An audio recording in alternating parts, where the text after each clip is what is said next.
Hi Ruby, how are you? And thank you for the opportunity to talk a little bit about this new exciting project. Let me start by asking you. This is not the first time you've done some super exciting sequenced action film. So how it compares, or how different was it this time from the training to the shooting of these hard action sequences? I would say, I mean, as far as the action was concerned, nothing was incredibly complicated as far as I mean, I have a lot of experience in doing, a lot of different stunts and sequences stunts and 58 parts. And, you work on something like John Wick, or you work with Ruhai, like on the Doorman. Eventually it just becomes like second nature.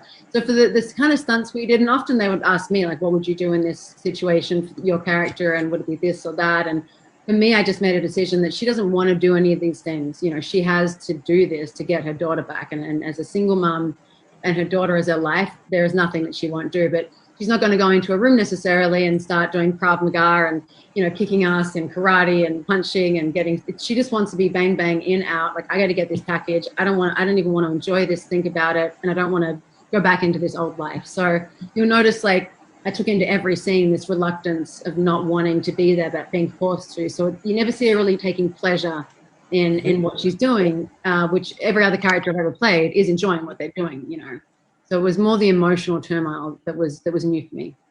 So that was exactly my next question. How was getting into this vulnerable, caring side of the character you delve? Is as more depth this character. How was getting more into that aspect of the character?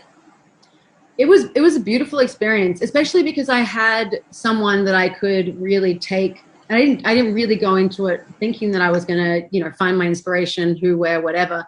But in reading the script, I went, yeah, I really get this, because, this woman she's a single mom. She would do anything for her daughter. She, at the very beginning of the film, is completely betrayed by the one person that she has, dedicated her life to as a caretaker, but who she thought cared about her and her family. And so it was that immediately she's angry, but she also has to go and save her daughter.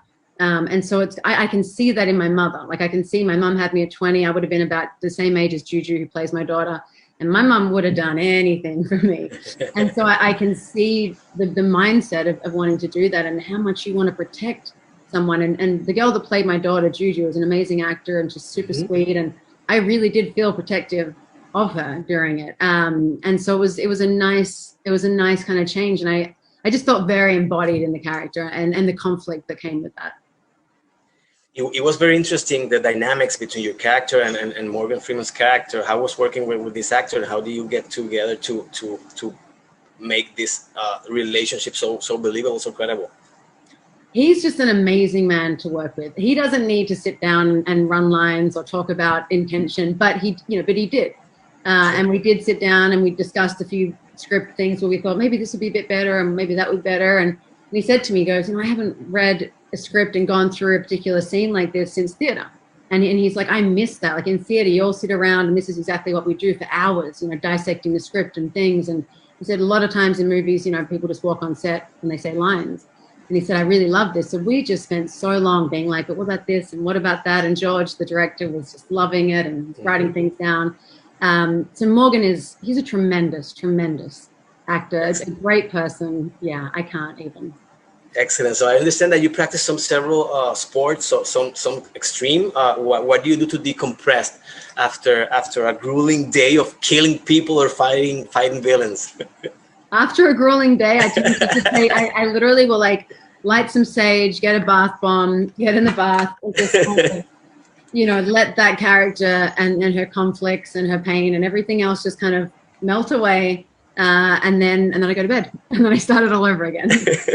Excellent. So my time is up. Thank you so much for this conversation, and a lot of success with this exciting film. And stay safe, whatever you are. So thank you again. Have a great day. You too. Thank you. Thank you. Bye bye.